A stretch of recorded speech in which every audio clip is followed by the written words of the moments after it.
The 10-minute drill. This is a big one. Covered by Universal Roof and Contracting. The difference is Universal. On 1010XL. Let's go, let's go, let's go. Hit it. Yeah! Sports concepts and rationalizations coming your way. We call it the 10-minute drill. And by the way, if we're feeling frisky at the end of the drill, we'll give out a little prize pack. What are we handing out today there, Beef? Oh, Danny, for one Lucky Guggen's next foray away from the First Coast, we'll have a park on us at usapark.net. 20 years and 2 days ago, the Jacksonville Jaguars beat the Stinkfish 62-7 right here in Jacksonville, FLA. It was the best of times. And in that particular game, I'm looking at it because they put it on social media the other day. And what play sticks out to you from that game? Didn't Fred have a super long run in that game? 90-yard run. Like mega long run? 90-yard touchdown run.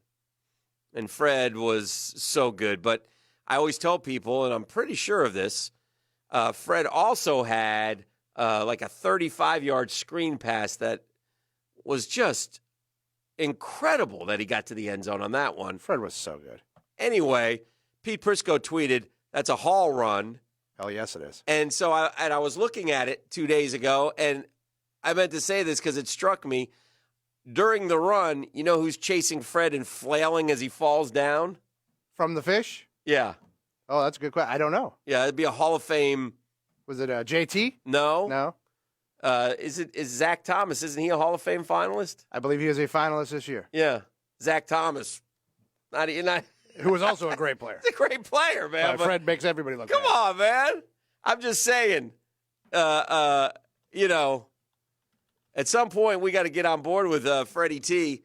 And I don't know what we can do from down here. I always felt like if you finish, this was from the day Fred retired, and this is where I am with Fred, if you are 15th, I believe he was 15th when he retired in something that you do, and they've been doing it for decades, that would make you a Hall of Famer. And when Fred retired, he was 15th all-time in rushing. All-time. You don't understand how good Fred was. And I don't think people realize. And by the way, he's only fallen to 17th now. So, and yards per carry for Fred Taylor. You always have to, in other words, he was a 4.6 yards per carry. Thurman Thomas, 4.2. Franco Harris, 4.1. Marcus Allen, 4.1. Edge, 4.0. Marshall Faulk, 4.3. Tony Dorsett, 4.3. Eric Dickerson, 4.4. The Bus, 3.9. LaDainian, 4.3. Curtis Martin, 4.0. The only guys who beat Fred, Frank Gore, 4.3. Emmett, 4.2. Walter Payton, 4.4.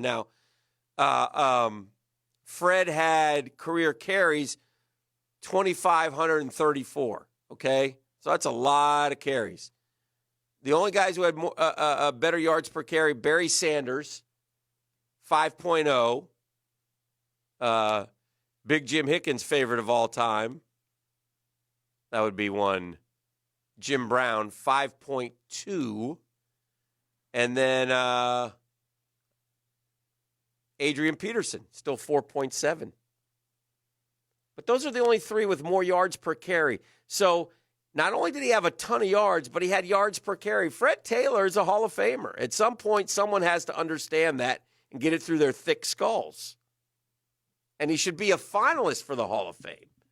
And Edgerrin James should get into the Hall of Fame as well. And if he does, that would be a good thing for Fred. Now, Edgerrin James, I believe the only running back in this group of finalists. Yes, he is.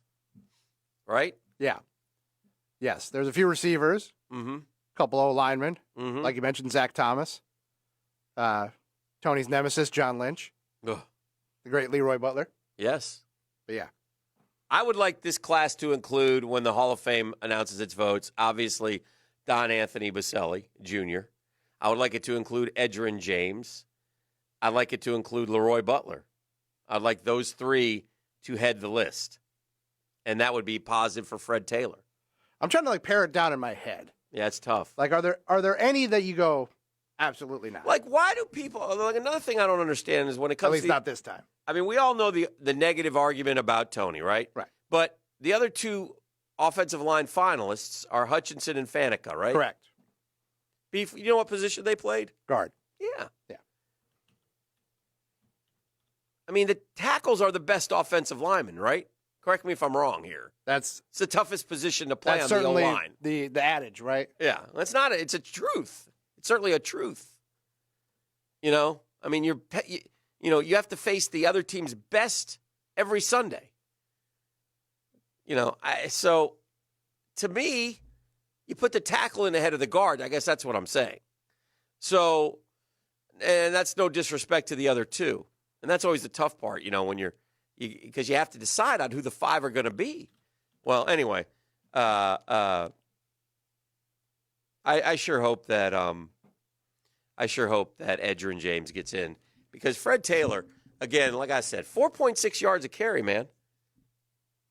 4.6. And it's not like his career was cut short, you know? That's pretty doggone good, bro. It's great. So, all right, I mentioned for those of you that like this sort of thing, a pretty good basketball game last night, right?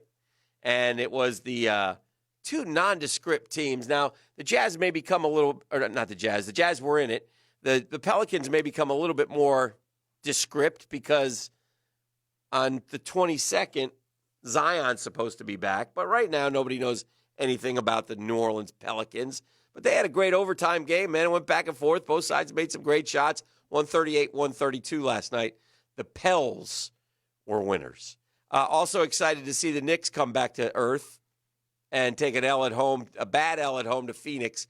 We need more of that. I mean, that's what I'm talking about. You know, that gets us to that gets your juices going. Yeah, that gets me going, because there's no joy for me in winning like 5 games in a row and then being where the Hornets and the Bulls are. I'm sorry. Okay? Sorry. I need to lose. Yeah, lose. I need to be in the bottom one. Because again, like you said, this is a 3-horse draft. It's 3 you don't horse. want to be 4. No. When we had the Dan Hicken NBA draft lottery party. It happened to you last year. It was heartbreaking. As you know, we start promoting you know how ESPN promotes the Masters? Yes. Like they start talking about the Masters in January. Correct. When it's winter all across the country. Yeah. They start running just those little teasers. Yeah. Just enough to make you go, That's all. That's what we're doing here. Masters Tag. Yeah. Coming up in May, the 2nd annual Dan Hicken NBA draft lottery party will be held. So good. It was an epic. If intern Mike makes it until May, which is still debatable, but if he does, he will be at the invite. Yeah, sure. You know, all drill members are invited. Yes. Except, again, the jury's out on the one guy. Yeah. Who just stuck his nose up at it. But it's okay because his wife is invited, as she has expressed interest in attending the event. She has expressed interest, and lovely Mrs. Prosser. We would love to have her. Have her. We think he put the kibosh on her last year. We'd get her a plate of punch and pie. Yeah. Hors d'oeuvres. We had a lovely table food. It was a hell of a spread, man. Yeah. When wings, pizza. Yeah. Those cookies. Yeah. That's how I knew the petite was okay when he nearly died in your piss pool, because the first thing he asked for was cookies. For those of you who don't know, are those cookies? For those of you who don't know the inside story about the draft lottery party and the piss pool, I'm an admitted peer in the pool. Pool peer. I admit it's fine. The chlorine kills it. I say the other 50% lie, but some people showed shock and indignation. I'm sort of with you, man. And so there's 2 types of people in life: people who pee in the pool and people who lie about it. Right. And so my pool, sadly, has become known as the piss pool. Yeah. It doesn't stop anyone from cooling off and diving into the pool. No, I mean, when I was there, the Cush Cam was in there. Cush Cam and the family were splashing around. Doing that fountain thing where you take a big mouthful and spray it. Yeah. But the petite did not bring his suit, if I'm not mistaken. He did not. He just decided to jump in. It was sort of like a late, okay, we're going to go to this thing last minute, but we said it was when mom was having the issues with the pregnancy. You were having a baby. Mom was in the hospital, so it was like, look, buddy, because we may have to leave. We're not going to swim. We're just going to go there to hang out. Right. And he was cool with it. And he was cool with it because he knew he was going to get wings and hang out with Mr. Dan. Yeah, it was going to be a fun one time. One of his favorite people. Yeah. And so, anyway, they show up, and we're all sitting around just shooting the breeze outside. And he's kind of throwing balls with a couple other kids. He's throwing balls, having a good time, you know, kind of kept inching closer and closer. Then a ball rolls into the pool. And then all of a sudden, from my vantage point, I look over, and Beef is now laying flat on the ground. Yes. And I thought, my initial thought was, my God, Beef is down. Is he? And it was like by the reaction of other people, like he's down and he's hurt. Something's wrong. Yeah, that like something was wrong feeling. And then I kept looking as I'm like slow motion starting to run. And you see Beef arm going into the pool and him yanking the kid out of the pool. Yes. And I go, oh, I see what happened. Yeah. Well, Beef was on the other side. Other side of the pool. Kid fell in. I'm very glad it's not an Olympic-sized swimming pool.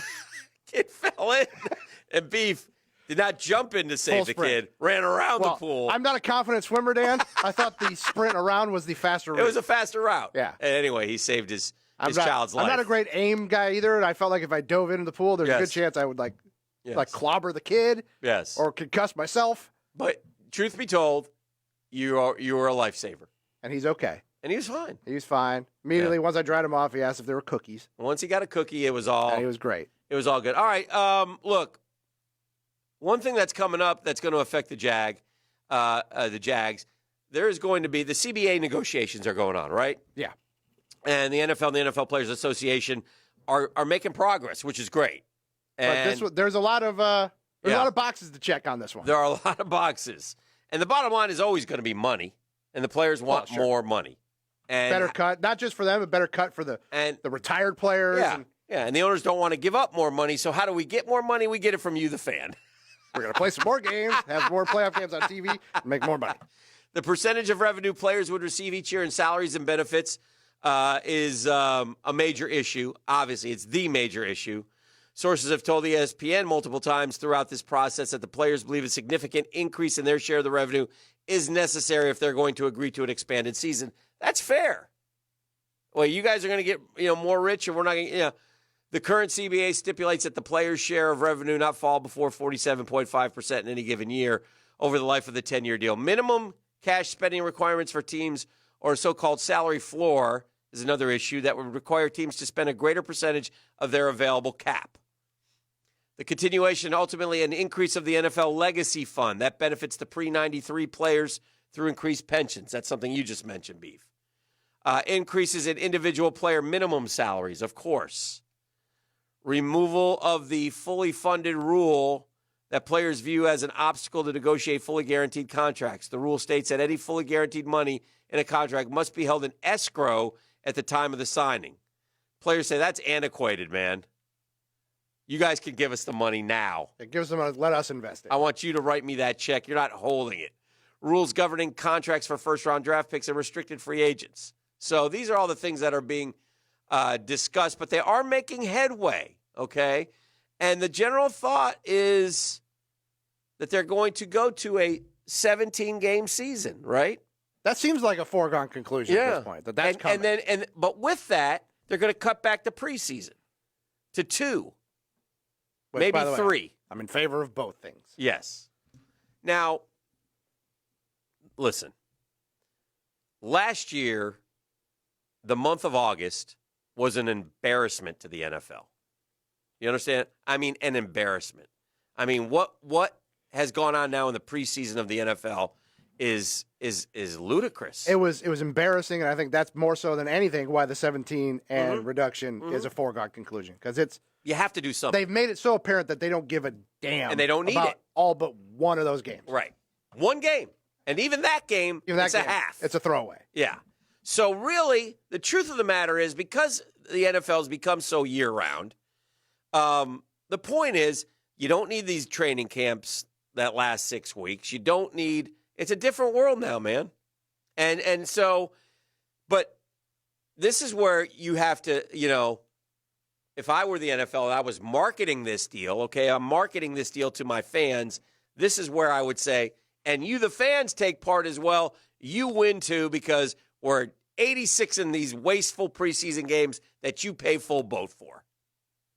Now, there's a lot of talk that eventually one like a controlled scrimmage between teams. You know how like the Jags have brought teams here and we've gone different places in years past. A controlled scrimmage might be a yearly idea where you do it in the stadium and let the fans come in and watch that. Maybe you do that for free. How about that, NFL? I mean, sharing the profits, baby. Maybe you have one game where it's concessions are free this particular Sunday. I don't know, but there's certain things that you want the fans to share in a little bit and have some fun with and be a part of. If they go to the 17 games, one of them could be neutral for every team. Okay, so in other words, you have your 8 home games, your 8 away games, and then one neutral game. I think what the Jags would try to frame this is, okay, well, we play one of our home games in London. That doesn't change. But our neutral game is also going to be in London. I could see that coming about. And I think that would be a lot easier to stomach than taking away another home game. I would suggest that would be the best way to appease this fan base. Because, again, I've said this for years and years, the Jags are not moving to London. All right? But the idea of playing more home games there is something that they're always looking into. You heard Mark Lamping admit that the other day. He basically has brought it up a couple of times. One time asked about it, and he said, obviously, something we'd have to look at. So that's going to happen. We've all said that. We've told you this numerous times. We've been telling you this for a year plus, that eventually there'll be 2 games in London. The question is, what is the second game? Is it an away game? Is it another home game? Or now could it be the neutral game? And if you can make it the neutral game, that would be fantastic. Now, if you're the Jaguars, you want to do them back-to-back because you don't want to go to London, play a game in September, and then have to go back to London and play a game in December. That wouldn't be very much fun. So that's something to keep an eye out, though, over the coming months as this story develops. And listen, what we don't want to have is a work stoppage. And I never, ever think that we won't have a work stoppage until I see that the CBA is officially signed, sealed, and delivered. Because it's just, these things always seem to go down to the 11th hour. All right, let's do this. Let's do caller number 1 at 641-1010. Oh, now fast. Get fast, get quick. Airport parking on the line, 641-1010. We'll come back. We'll talk a little bit of the Jaguars. We got Chris Reimer coming in at the top of the hour. We'll visit and spend some time with him. Salacious stories coming your way from the Rhyme Dog. That's still to come right here on The Drill.